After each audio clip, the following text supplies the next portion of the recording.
How to set up AT&T Internet Air.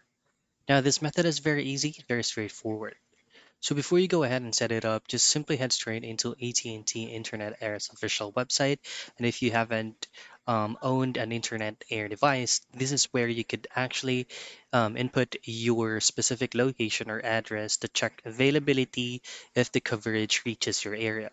If so, then let's proceed on the setup. Now, this is going to be the Internet Air that you will be having on your end. So these four lines right here is an indications of your LED lines, and this part right here is your SIM card slot. To set it up, just simply insert any available SIM card that you can use on your end, but before inserting it, make sure that the SIM card you inserted is already activated. Now, download the application via the AT&T Smart Home Manager app on your Play Store or any available app store. Download it, and then just simply sign in to open the application with your AT&T user ID and password, and then the app will take you through the setup process step by step, like is the one that is will be showing on your screen. So this fourth or third option right here that is showing on the picture is going to be finding the best location.